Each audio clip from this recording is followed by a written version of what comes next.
Capes on the Couch podcast is for entertainment purposes only. Dr. Issues is a psychiatrist, but he is not your psychiatrist and does not have knowledge of your individual situation. For any personal mental health concerns, please consult your own healthcare providers. For medical emergencies, please call 911 or the designated number in your area immediately. Remember that you are not alone and help is out there.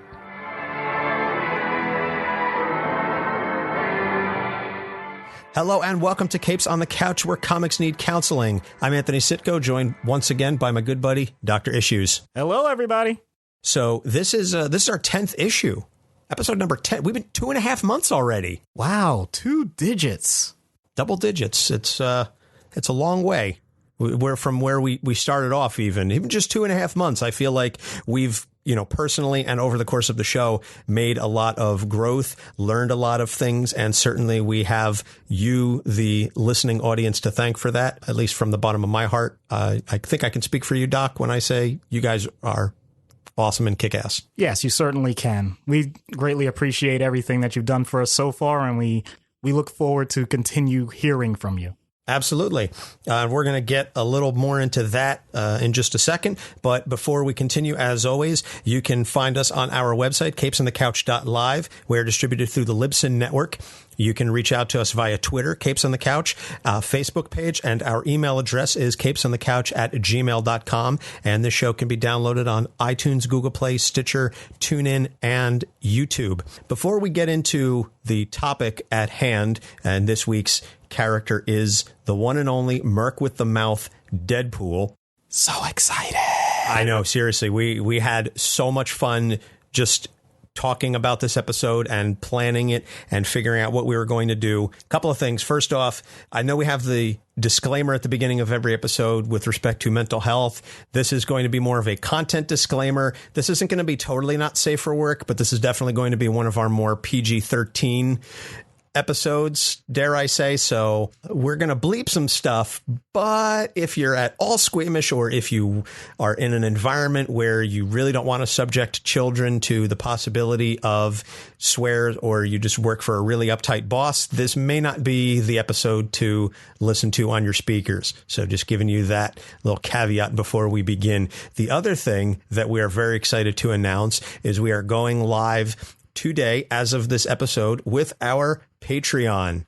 We're very excited about this. It gives us an opportunity to really expand the show in different ways, and a way for us to be able to grow the show in different avenues and provide you, the listeners, with additional rewards and incentives to, come on in and listen to the show. Just different ways to connect with us. And in return, we get to give you more of what you like, more of what works for you, the listening audience, some really cool rewards that we have planned out. Doc, like I said, I'm just super stoked for what this means for our listening audience. Yeah, I'm just glad that you won't starve anymore. Yeah, I'm so cold. I'm so cold. My blood itches. Don't worry. We just really want to give an opportunity for all of you out there to, just connect with us a bit more than you already have. This is going to be something that I think when you see what we're offering, you're definitely not going to be disappointed. Yeah. So, Johnny, tell them what they've won. So we've got right now 4 levels, and we'll tell them to you now. And then you can obviously go to our Patreon page, which is patreon.com/capesonthecouch. And the 4 levels that we have, the first level is just $1 a month for a thank you and a shout out. So every month or every episode, we'll be saying, hey, by the way, thanks to so-and-so for, your Patreon support. We appreciate you. You guys are super awesome. And at $3 a month, you will get early access to the show, because I tend to post these to the Libsyn website on Monday nights. So by Monday night, the show is already technically uploaded to the site. Now, it doesn't go live to the various platforms until Wednesday morning at 8 a.m., but you, as the Patreon subscriber, will get that early access, and I will send that link out to all of those $3 level subscribers. You will also get every month a blooper reel from some of the stuff that didn't quite make the cut for any given episode, and it will be culled from the various screw ups or flubs during the episode proper, during the skit, before the episode starts, afterwards. We have a lot of stuff to play with. Yeah, you can also rename this to Dr. Issues Clearly Has Issues. Or that. So the $5 a month, this is a really, really fun one. This is where everyone who pays $5 a month will get access to a longer, uncensored version of the skit at the end of every episode. We have really had a lot of fun coming up with ideas and ways to incorporate a lot more humor. Particularly for somebody like Deadpool, we had a blast coming up with just the back and forth on the skit. And Deadpool, particularly as a character, gives you so much to play with that it's really just fun. We spent like an hour and a half probably just scripting what ultimately amounts to like a 7-minute skit, because we just said, oh, what about this? Oh, and then we can go here and then we can do this with it. And it was so much fun scripting this with Doc. Yep, I definitely enjoyed playing with Deadpool as much as Deadpool loves playing with him. Okay, you know what? I'm going to stop right there.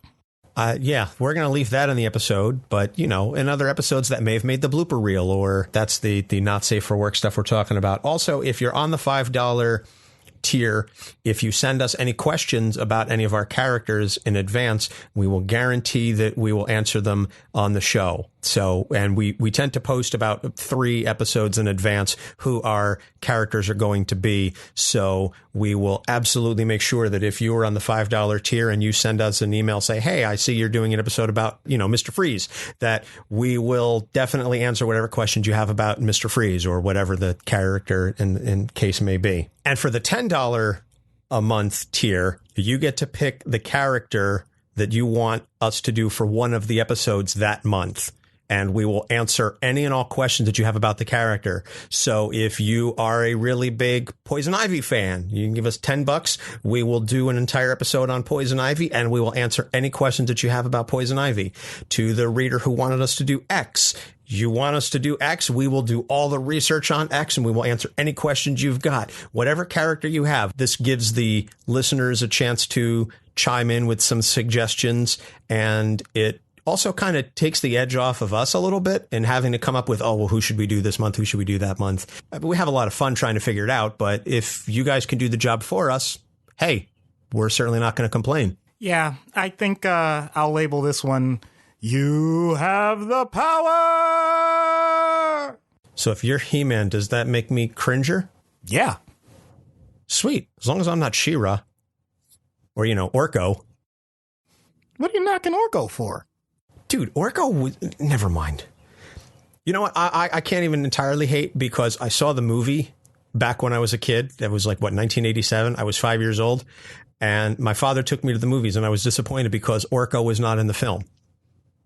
It was that little midget dude. What the hell was his name? And he had that little key thing that like played, like a synthesizer. I watched it. I watched that movie recently, like about 3-4 years ago. I watched that on New Year's Eve with a vodka. Oh, man. The Masters of the Universe film, to this day, if you ask Frank Langella what is his favorite role that he's ever played in film, he will tell you it was Skeletor. True story. And you could see it in every frame of the film that man is in, that he is having the time of his life. It's amazing there was any scenery left because he chewed it all. I have no idea what parts are going to be kept or what parts are going to be cut from that diatribe you just gave. It's all staying in. Oh my God. Our listening audience deserves to hear how crappy and amazing the Masters of the Universe film is. Not in the Deadpool episode. Moving along. Maybe we could do an episode on, Skeletor or Tilo or something. This is why we need your help. We need your help to make sure that Anthony stays on the rails with these characters. If you give us one, I guarantee you, he is incredible. He is a detective when it comes to finding out information on everyone. But unfortunately, I just gave an example of how I let him go completely off the rails, and now we have to recover with, thankfully, a character that has plenty of material. I was going to say, if ever there was an episode in which I could go off the rails and still have it be within the context and scope of the character, it's Deadpool. Let's not kid ourselves here. Deadpool as a concept is off the rails. So that's a perfect segue, I guess, into the background. So Deadpool was created by Rob Liefeld and Fabian Nicieza, New Mutants number 98, February 1991. Side note, Rob Liefeld charges, I think, $20 for an autograph on the cover of this book because he knows that it just skyrockets the value of it. Whereas I walked up to him at Comic-Con and asked him to sign a Moon Knight book that he had done the artwork for. And he was just like, oh, yeah, sure. And signed it. And I was on my merry way. Well, that just shows you the difference in value of someone like Deadpool versus someone like Moon Knight. We did an episode on him, right?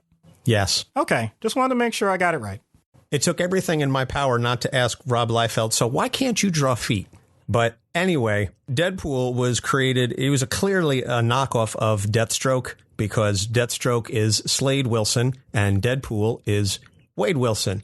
And where do you do the Deathstroke? In the Deadpool. You know, it's just clearly an indication. It was this 90s idea of just these really edgy and dark characters with, you know, misspelled names or, you know, I think in the first episode or the first issue of the Deadpool book, they're taking on Strife with a Y.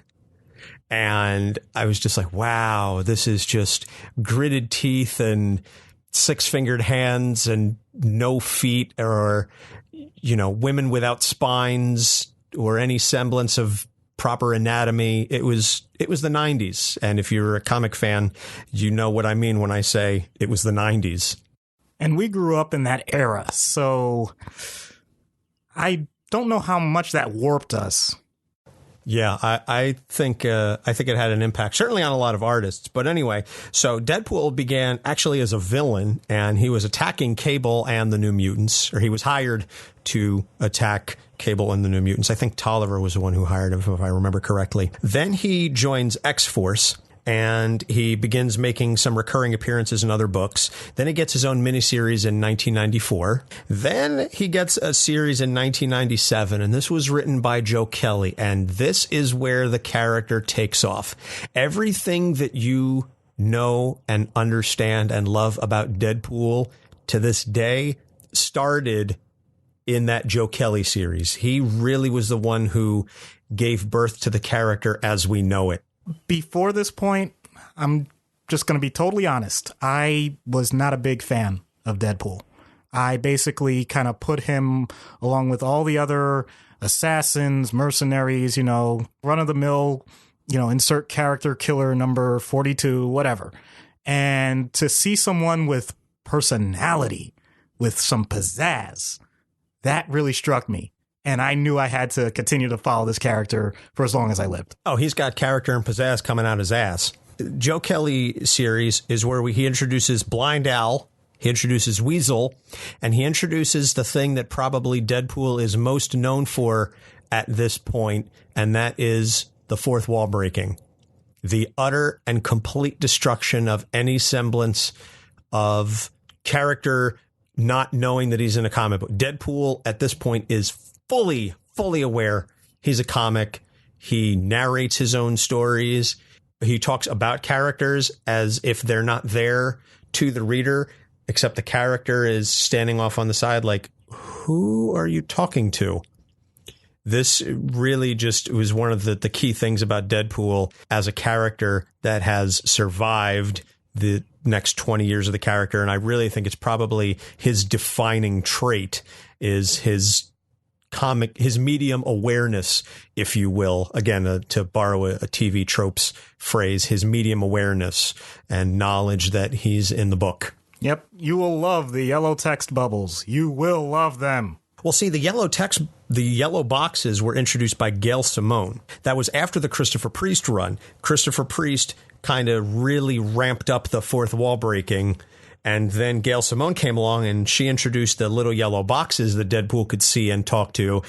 Every other book, you have the little yellow boxes because that's the editor or that's just the narrator telling what's happening and the characters can't see them. That's just for the reader's understanding. Deadpool knows they're there. He interacts with them.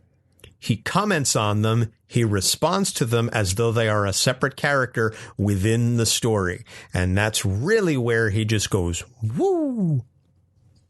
So that's in the Gail Simone run. Then he teams up with Cable in a buddy cop type series where Cable is the gruff, no nonsense, badass by the book guy, and Deadpool's the wacky, hey, let's just do whatever crazy stuff. And it worked. That was the really amazing thing, was that the Cable and Deadpool series worked. This wasn't peanut butter and chocolate. This was peanut butter and gravel. And yet somehow they made granola? I don't know. Or I don't know. Something that was edible, delicious, maybe? Wow. Yeah, I don't know where that analogy was going, but I do agree with you that it worked. By the way, I totally forgot to even mention this when we were doing the introduction of the episode. We're doing Deadpool because this week, Deadpool 2 comes out, featuring Cable. Josh Brolin as Cable, not Thanos. That was a couple weeks ago. This week, he's Cable. We see the return of Negasonic Teenage Warhead. Colossus is back. Dopinder is back. I'm very excited about Dopinder. And also Peter. I very much want to see what Peter is capable of. But I digress. Let's go back to the background. I apologize. It was just one of those things that I realized, 20 minutes into the episode. Oh, Jesus, I forgot to mention why we're doing Deadpool, because of the movie. Yeah, it's almost as if, some of this is not exactly going according to plan, which is pretty much the summary of everything Deadpool is about. Anyway. So in 2010, he joins the Uncanny X-Force, and this is the Rick Remender, Jerome Pena series. And this is where we kind of see a more moralized version of the character. I really liked this run. I thought it gave a different spin on the character. I thought it provided him with some depth. And given that he had been the jokester for 10 plus years, to see a Deadpool that wasn't overly serious, but had some gravitas and understanding, I really think that a Remender solo Deadpool series would be a fascinating read. But as it stands, he just wrote him in the ensemble book. But I thought this was, for my money, one of the best versions of Deadpool that I've ever read was the Remender Uncanny X-Force run. And I know, Doc, you weren't particularly enamored with it.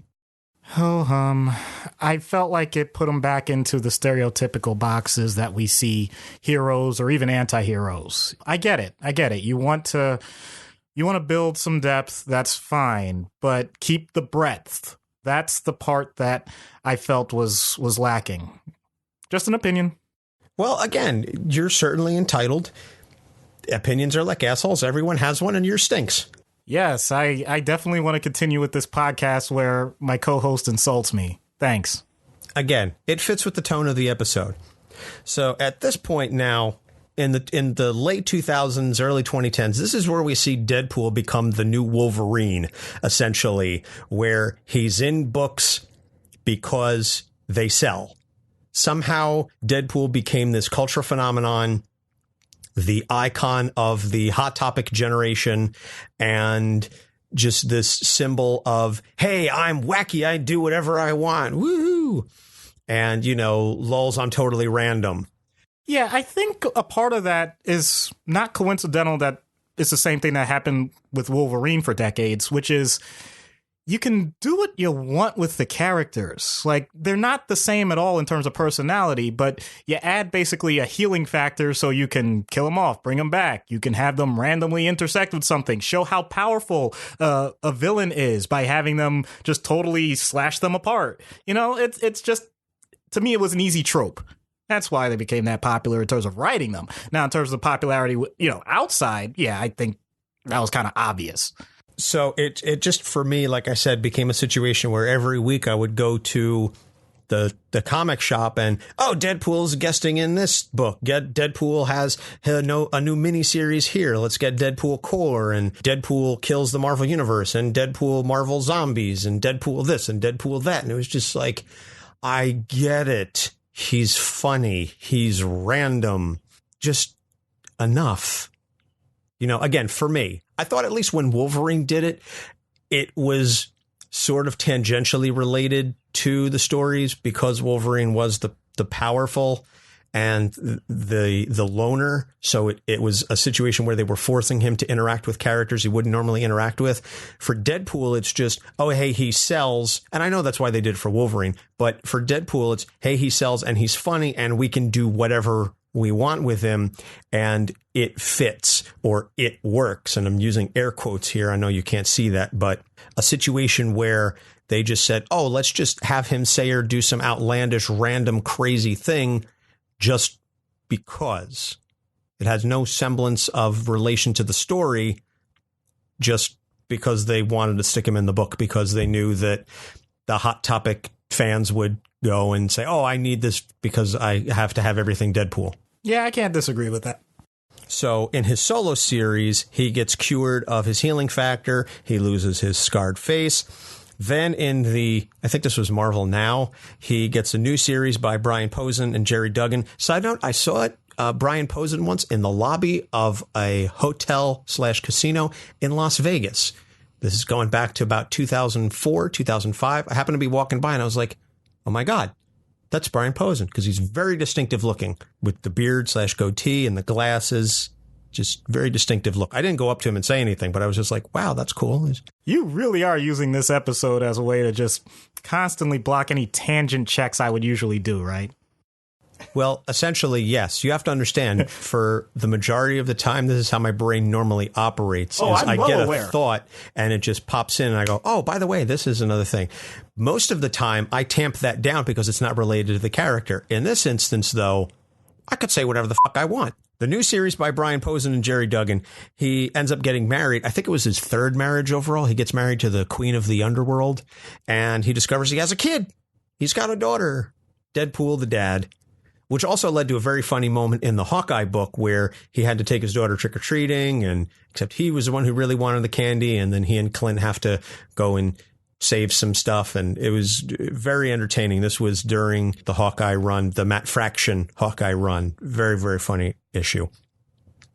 In Deadpool number 250, during the Secret Wars event, Deadpool dies because the incursions happen, the Earths merge, and he actually feels peaceful with it because he gets to die, which is something he hasn't really gotten to experience with any sort of permanency because of his healing factor. So the all new, all different Marvel comes along. Deadpool's back. Surprise, surprise. And he joins the Avengers Unity Squad. And then he ends up siding with Steve Rogers, Captain America, when Steve goes all Hydra because of the Cosmic Cube. And he does this out of respect and loyalty to Cap because that's one of the few characters that Deadpool can say that he really truly respects. And I think that's a thing that happens with Steve throughout the Marvel universe. But to get somebody like Deadpool to say, if Cap is doing this, it must be right, even though he was a member of Hydra for this particular storyline, he ends up having a crisis of conscience and then he walks away. But again, I thought it was an interesting development for the character to have that moment where he joins Steve because he has that respect for him, and then to say something is wrong here, and even though you're Captain America, I can't be part of this. Yeah, I'm going to completely ignore that, and I'm going to go to one of my favorite moments of Deadpool's characterization, where the Earth is pretty much being overrun by extraterrestrials that have powerful mind control, and the United States specifically is using Captain America as the icon that's going to stop them, but he ends up controlled himself, and Deadpool kicks him in the groin in a game of Rochambeau. I remember that. I mean, we could sit here and honestly just go back and forth with our favorite Deadpool moments, you know, where he show Ryukin's Kitty Pride, and then he's like, yay, yay, fighty, fighty, stabby time. You know, that's an entertaining moment. Or, you know, when he basically gets Bullseye's spine completely crushed because he had to save someone that was one of his enemies. I mean, oh yeah, I mean, you know, it's fun. Deadpool is just such a wonderful character to talk about. Or when he defeats Taskmaster because Taskmaster has studied his fighting style, so his entire response to that is, then I'm just going to be totally random, and oh, you don't expect me to do this, and you don't expect me to do that, and kick to the groin, and then I'm going to kick your ass and beat you down. That, again, is the freedom that a character like Deadpool gives you for writing purposes. But by the same token, it's a problem because there's very little in terms of consistency across iterations and across writers. And that's why you can have the difference of a Remender Deadpool versus a Joe Kelly Deadpool versus the Gerry Duggan Deadpool. There's not a whole lot in terms of consistency across his history. In some semblance, that makes it difficult for us to get into some of the issues that he has because there's very little, dare I say, there's not nothing, but there's very little that is consistent across his portrayals and across his characterizations. But one of them, and we mentioned this earlier, is that the fourth wall breaking is viewed in universe as a schizophrenia or suffering from some sort of psychosis because he's interacting with the little yellow boxes or the reader or whomever. And the rest of the characters do not have this medium awareness. And as a result, think he's just batshit crazy. Schizophrenia can have multiple facets. I mean, the number one thing that everyone thinks about is hallucinations, meaning you're hearing things or seeing things that other people aren't experiencing in reality. And the way that Deadpool's portrayed, we would call these auditory hallucinations. There are voices that he's interacting with that clearly no one else can. So that is the hallmark that people know of schizophrenia, but there are so many other aspects. There's disorganization in terms of their thought process. There is, at times, an inability to relate to the people around them. For some people, a lack of motivation almost appears like a depression where they simply just don't have any interest in doing anything. It can be paranoia. It can be delusions, meaning the thoughts that the person is happening. They're not separate voices. They're their own person's thoughts that are causing problems for them because they're not based in reality. So all of those things together can be schizophrenia. But specifically, when you have something not based in reality, psychosis definitely fits. Deadpool definitely fits. That's a very broad category, though, mainly because it can be caused by so many things. What are the things that Deadpool has gone through? I mean, didn't he go through the whole Weapon X thing? And you know, we neglected to mention that in his background, obviously the Weapon X, the cancer, and et cetera, et cetera. But again, there's so much to Deadpool that, similar to like Loki, we could have spent a half an hour just on his background because of the sheer number of appearances that he's had. So we tried to boil that down. We probably should have mentioned the cancer and the Weapon X, but it is what it is. Well, I'm going to run with that a little bit anyway because it's relevant to the psychosis. Medical conditions can lead to psychotic symptoms. So, for example, if you've had a family member or you yourself have been in the hospital and you don't remember bits and pieces of what happened, or you remember things very vividly and later on people say that doesn't make sense. Well, okay, that was a medical condition messing with your brain that led to those reactions. Okay, that's one possibility. It could be a schizophrenia where it really is a group of other symptoms that is pervasive and will be, for the most part, a lifetime occurrence that usually starts in young adulthood, although it could be very early in life too. Or it could be a part of emotional problems. It can be a part of depression. Sometimes people actually hear voices telling them that they're no good or that, you know, they should do something to damage themselves. That's a possibility as well.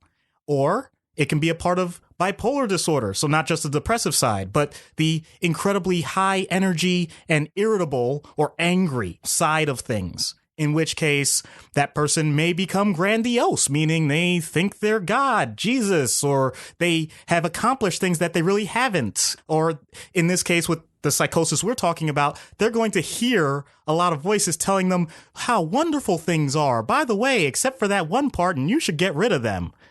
Yeah, it can cause a lot of damage that way, too. So psychosis isn't just psychosis. It can be many, many different things. And the way Deadpool is written, it really could be any one of those things. Well, who the fuck are you? You're not Mario Lopez.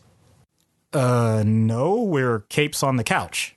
I was told to come here because this was Extra. We were going to talk about my movie. And I thought, Pooley, why would Extra be shooting out of a duplex? Maybe they're hard up for money like Fox. So I show up and find you two chuckle fucks sitting here with microphones.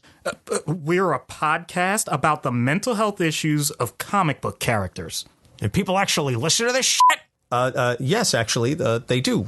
We have lots of fans. Sure, oscillating and sealing. I bet you love getting blown by all of them. Okay, this has gone far enough. Look, do you want to wait until we're ready for you? Yeah, sure, the flight to Vancouver doesn't leave for a few more hours. You got any chimichangas? No, but I think there's some taco meat in the fridge. Help yourself. All right, I'm gonna go watch some TV. And if you see any strange charges on your cable bill, just send it to Fox. They're bleeding money anyway. What's another $400?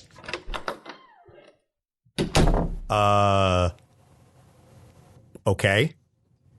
That was a thing. So, help me out here. We were at, You were talking Psychosis. Okay. How fitting. So, the point being, there are multiple possibilities with psychosis. Many people live with it. Okay, it's not something that has to be a situation where your life falls apart, but it needs to be recognized. And that's the part where things get a little tricky. Because as far as I know, people like to consider themselves always based in reality. So when that gets tested, oh boy, you get some backlash usually. But every person, at some point has to come to terms with it.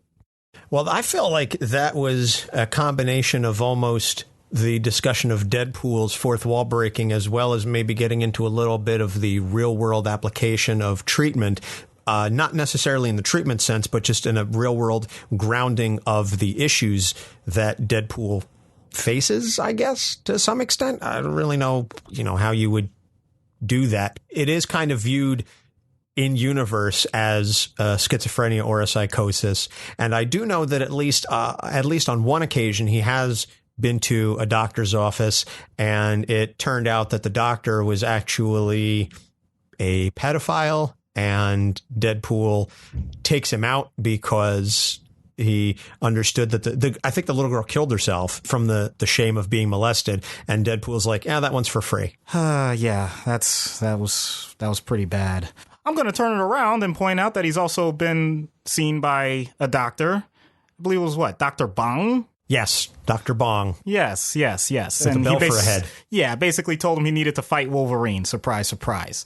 So, once again, we take this from I was going to say sublime to the ridiculous, but it's the ridiculous to the ridiculous and sad. Or the sad to the sad and ridiculous to just the ridiculous. Touché. Moral flexibility and ambiguity. Deadpool is a character that, and I just described an instance where he killed the pedophile doctor pro bono. And another part of the Remender Uncanny X-Force run is that he refused to cash the checks that he was being given as a member of the Uncanny X-Force team. He wasn't getting paid for this stuff. And he was very much upset when Phantom X killed the, was it Kid Apocalypse or was it Kid the Kang the Conqueror? It was a child version of somebody, I forget. But Phantom X took him out, and Deadpool was like, I draw the line there.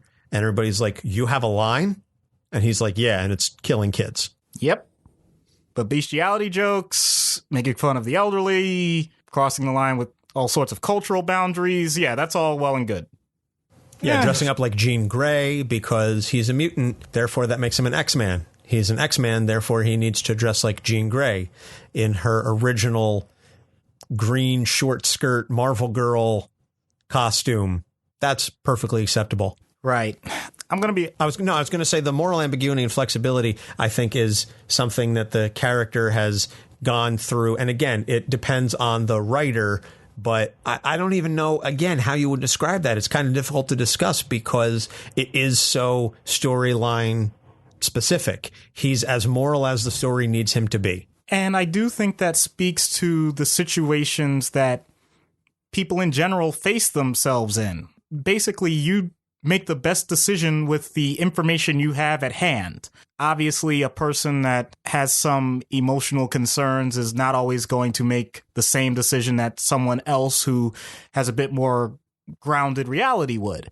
But that doesn't mean that they're not trying. In Deadpool's case, I'm not sure how I would gauge that. I mean, especially when he's in groups of other heroes or villains. I mean, I feel like he does whatever would set him apart. Not in a narcissistic way, but he seems to be the type of character that wants to shake things up. In other words, the worst thing that could ever happen to him would be to be ignored. That's the opposite of what he wants. He doesn't care if he's loved or hated, as long as you're on one end of the spectrum or the other. But if you ignore him, that is disastrous. So he's the ultimate attention whore. To bring it to modern pop culture references, yes. Well, no, not necessarily modern pop culture references, just the lexicon and the language that everyone can understand is he's an attention whore is what it boils down to. Shameless. Absolutely shameless. Which is also a very good show, by the way. If any of you have, Showtime, please. I was going to say it's an okay Billy Joel song covered by Garth Brooks. Wow. It's amazing the things that we're getting away with because we're talking about Deadpool. Yeah. Like I said, the character just sort of encourages this random tangential nonsense. The last thing I want to touch on is the loyalty to certain characters and people can cost him. And we see this in the Captain America Hydra scenario where he follows Cap to the degree that it costs him, his daughter turns away from him. He has friends that abandon him, all because he's loyal to Steve Rogers, because he believes in Steve so much, because Steve is many, many times, and the vast majority of the time, he's the paragon of morality in the Marvel Universe. And Deadpool believes, well, if Captain America is doing this, then it must be the right thing to do, even if it costs him everybody else. And we see that happen on a couple of occasions where he has this loyalty to characters, and that can lead to problems. And Doc, to the extent that you can, again, tying in that Deadpool does what he wants when he wants, loyalty to individuals or to ideas at the cost of everything else can backfire. And I'm going to tie this back to our first issue of Psychosis. Sometimes people recognize that they need the grounding and they will do anything they can to achieve it. In Deadpool's case, Steve Rogers is a great example. Cable is another, where you see such a vast difference in how they handle day-to-day life. Deadpool latches on to that because that's something that he can, I don't want to say mimic, but he can start to incorporate it and see that it works. He's been around these people, and he basically says, okay, if my way for some reason isn't working, I know I can always rely on this other person. You mentioned the danger of what it can cost you. Sometimes people make these attachments without the other person knowing it, because the attachment itself is not based in reality. I'm actually going to bring this to an example that I've experienced in my own work. There are times I've had interactions with patients. It didn't matter if the interaction was positive or negative. For some reason, I don't have the rational reason. For some reason, they made my interaction the strongest connection that it could be in their lives. And in those cases, I started receiving phone calls saying that I need to clear them with a doctor's note so that they can work again. I needed to go out with them to a game because they said that if I mention my name to the ticket provider, that they would get a discount. These things are not based in reality, but for some reason they needed that sort of connection, that personal bond that they couldn't get anywhere else. Unfortunately, when it's random like that, the person is usually going to, meaning the person that's of attention, is going to try and give them that reality check. I don't know what you're talking about. I don't know, how you got this idea. And depending on how that interaction goes, it can be shattered. Meaning the person that has this idea doesn't even know where to begin. It can be through rage. It can be through depression. It can be through worse psychosis, whatever the case may be. That's usually how I've seen it act out in real life. In comic books, there's only so much you can do in panels. So you need the character around, so you're not just going to throw them away. So you're going to end up seeing the consequences of other people. In this case, fine, daughter, friends, family, whatever the case may be. So it's not usually treated exactly the same, but the point still gets across. You know, you put all your chips on the table, you just bet it all on 00 and you didn't get it. Well, that's a common trope, I think, in media and in fiction in general, is you get the stalker or the one-sided relationship or the situation where a character says, you were nice to me, therefore you are going to be my new best friend. Ralph Wiggum and Lisa Simpson, I choose you. And then he goes to further and further lengths to the point that she eventually, you know, yells at him in front of everybody. And if you pause the video at this exact moment, you could see the exact moment where his heart breaks. And then he bent his Wookiee. But that's the kind of connection that I think Deadpool gets with some characters, because in some ways he's on that same mental level or emotional level as a Ralph Wiggum. Yeah, that's a good point. I'm a Star Wars. Wow. I think it goes back to imprinting, and I know we've mentioned that in previous episodes. I'll be honest, I don't remember which one. But yeah, you need someone to attach to in life. That's just the way humans are. If you go totally alone, then you end up with, well, first of all, in comics, you end up with really boring stories. But in life, you end up basically a drifter. And that's not always a bad thing if it's intentional, but... Like Kane in Kung Fu. You really are taking this to a high level this time. I figure these happen all the time. There are myriad moments in episodes where I want to interject with something and I sit on it and I squash it. This is the result of 9 episodes of repressing the urge to comment with pop culture references and things of that nature, because, again, they're apropos for this episode. I don't mean digging around in the dirt with farm implements, and that's a Steve Mongo McMichael quote. I'm going to change the disclaimer. Or no, I'm going to add to the disclaimer. It's not just viewer discretion is advised. It's Anthony's going to do whatever the hell he wants. And whether or not you listen to the rest of this is what I've had to put up with for over half of my life. Not that I don't add my own, okay? But this is incredible. I was going to say, let's not say that this is just one-sided. You give as good as you get, son. Oh, wow. Ay, ay, ay.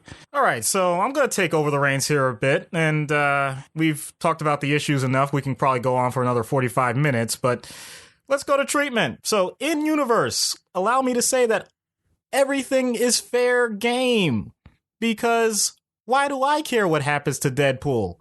He's been killed I don't know how many times at this point, so I really can't do that much damage to him. My goodness. He's talking to people that I can't even interact with, and in theory, if they interact back, they can just eliminate me. That kind of sucks. If there was a way I could do some sort of therapy where I could do therapy on the writer, that's where I would start.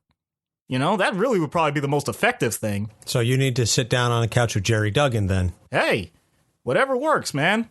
Now, I don't know exactly how I'm going to do that, but still be able to interact with Deadpool, because really, you're always supposed to keep the patient in the foreground, not the background. But also, if patients have, severe psychotic illness, let's say with mood disturbances to go along with it, and we've seen that from Deadpool, then electroconvulsive therapy, that works really well. Fine, let's get Thor in here. All right, there's something called transcranial magnetic stimulation for depression. All right, Magneto, you're up. Let's get all hands on deck here. I want to figure out what on earth are we going to do with this guy? Because he's so incredibly unpredictable, so incredibly random, that whatever happens, happens.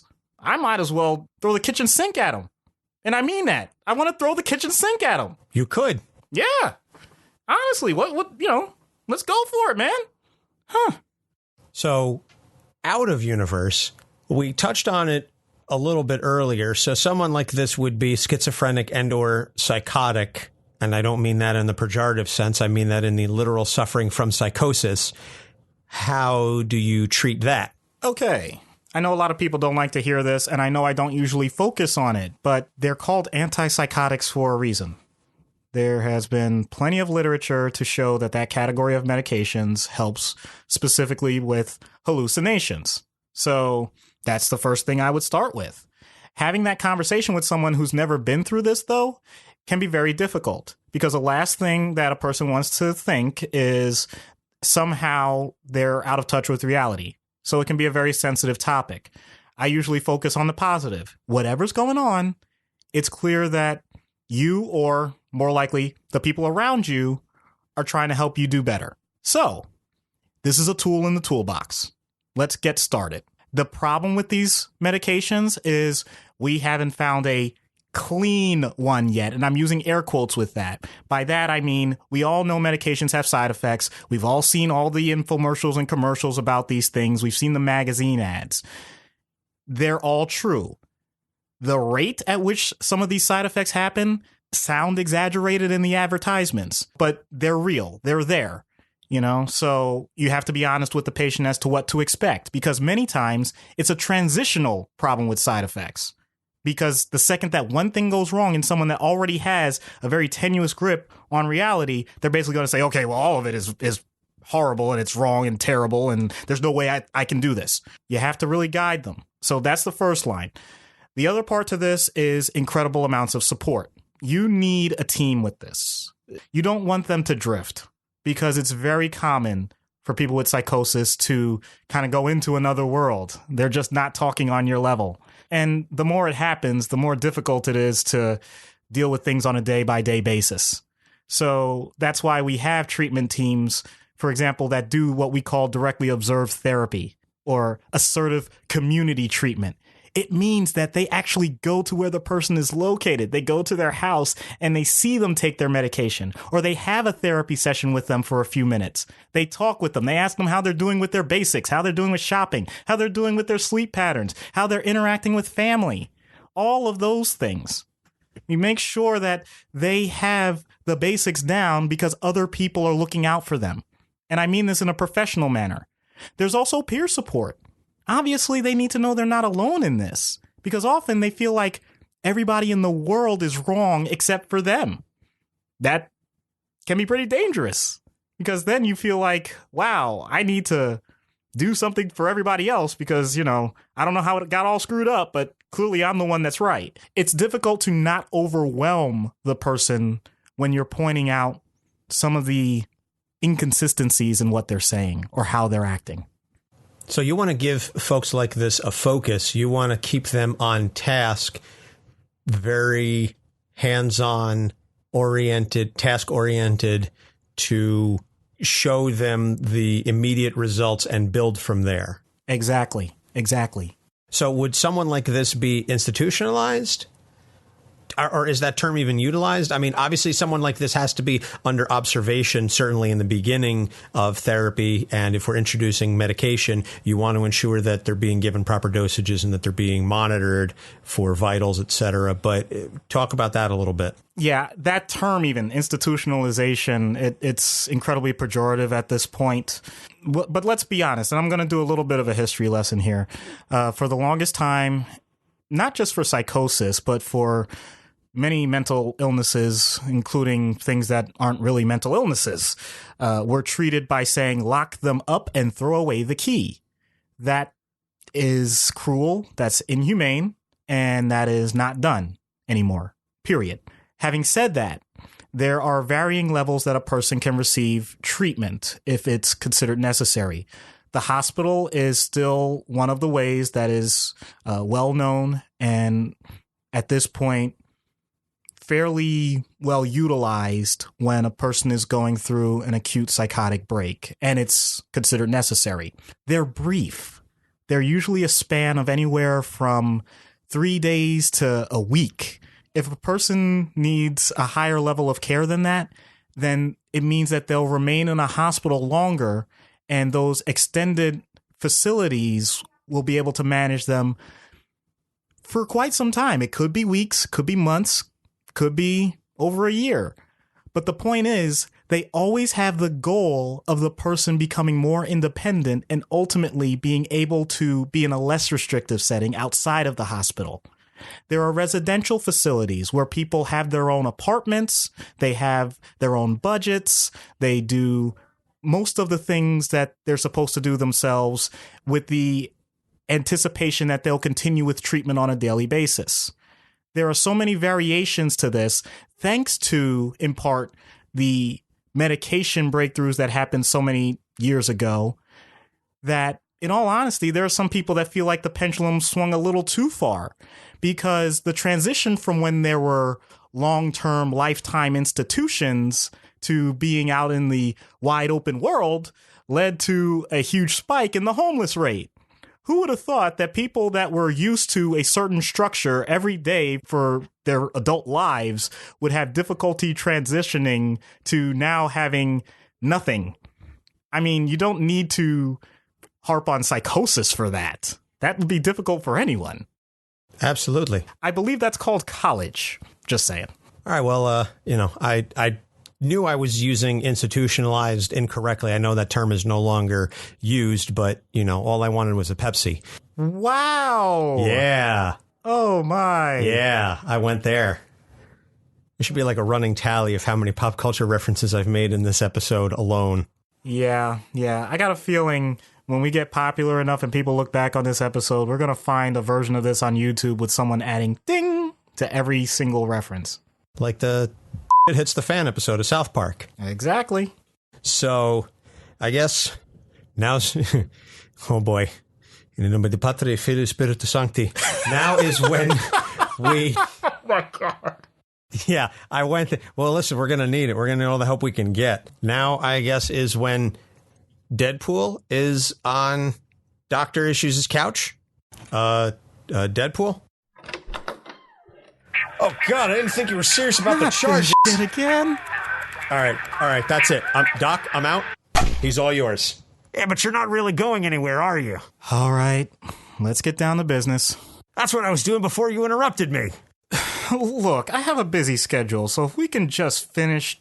Yeah, fine by me, Doc. You might want to look away, though. You're kind of in the splash zone. That's not what I meant. I swear to God, I'm not a violent man. But I'll cut it off, only because I know it'll grow back. Well, turnabout is fair play, Doc. You want me to use B or Arthur? Fine. Can you at least put it away while we're talking? Now I know why they call you people head shrinks. I'm kind of amazed you can have a psychiatrist office without a fourth wall. Well, like you said, we don't have Fox's budget. Look, I know this is your shtick, but is there something you want to talk about? Well, since you asked... I have to say there's something on my mind for a while now, and I haven't been able to find anyone suitable to listen to me. Okay, what's troubling you? Well, a while back, I was betrayed and lied to, and it cut me deep to my core. Oh. I mean, I know I'm not always the best person in the world, but I feel like there's a base level of respect and dignity that every person deserves, and I was denied even that. Huh. And the worst part is, I wasn't even given a legitimate explanation. I called, I texted, I wrote emails, everything went unanswered. Wow, this really impacted you. So ever since then, I've kind of had some trust issues, and I have difficulty even looking people in the eye. If you don't mind my asking, what was it that happened? I don't know if I can even talk about it. It's still kind of fresh. Well, look, please try, okay? This is a safe space. No judgment. Are you sure? Yeah, you can tell me anything. Why wasn't Firefly given a second season? I know, right? Wait a minute. I mean, I really can't complain. It kind of freed up Morena Baccarin for me, and clearly that's worked out. Man, I really thought we were having a moment there. Yeah, don't you hate it when something builds up to an unsatisfying climax? Now you know how my balls felt about 5 minutes ago. They're bluer than Papa Smurf. That's it. Get the out of here. What? You heard me. Get your wacko Canadian ass out of my office. Well, you don't have to be rude about it. Sorry. Look, just get out. Send Anthony back in here. Fine. Hey, Anthony. Oh, look, there's a mirror in the hallway. Hey, the doc wants you back in there. And put your dick away. Apparently he doesn't really like that. Whoa. Is everything okay in here? I have never been so... Flames... The side of my face... Just... It's that Clue reference. Yes, I got it. I got Madeline Kahn. It's okay. I had to vent. I'm sorry. Oh, wow. It's all right. Breathe. Inhale and dehail.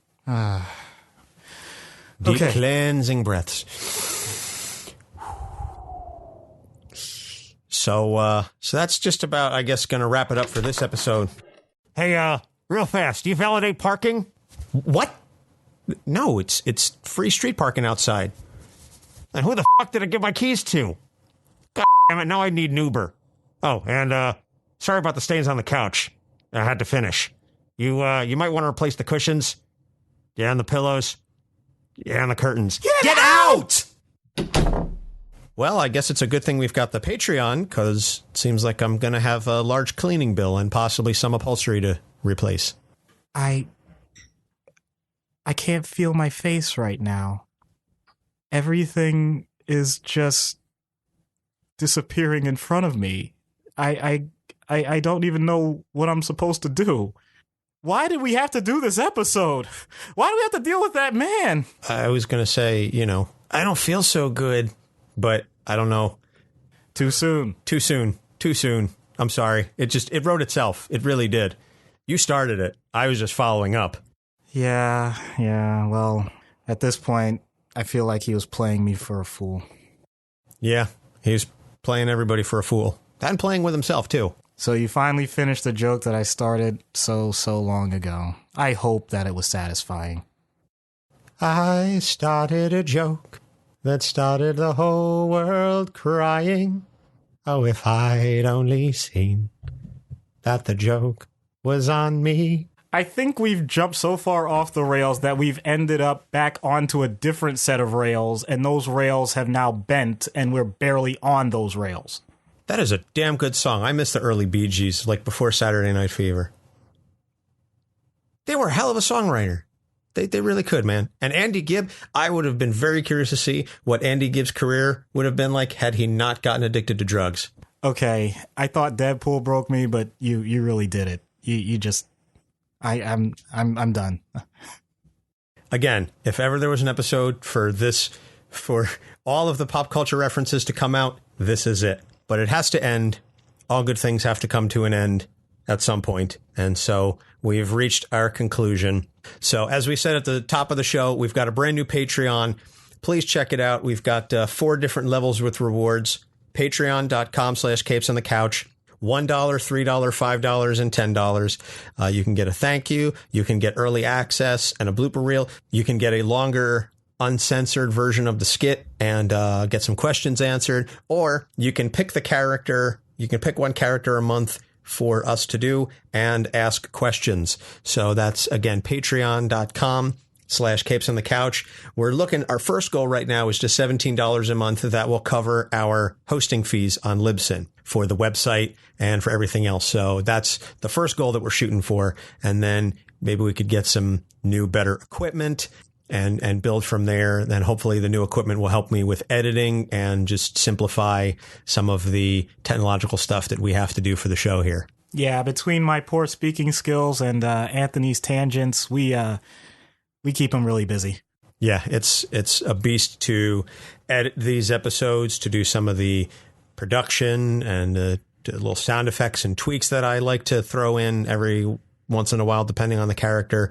So if we have better microphones and a mixer, that will certainly help alleviate some of the issues, no pun intended, that I go through on a weekly basis. But as always, capesonthecouch.live is the website. You can tweet at us, Capes on the Couch. You can email us, capesonthecouch@gmail.com. You can find us on the Facebook page. Find us through the Libsyn network. You can download this show on Google Play, iTunes, Stitcher, TuneIn, and YouTube.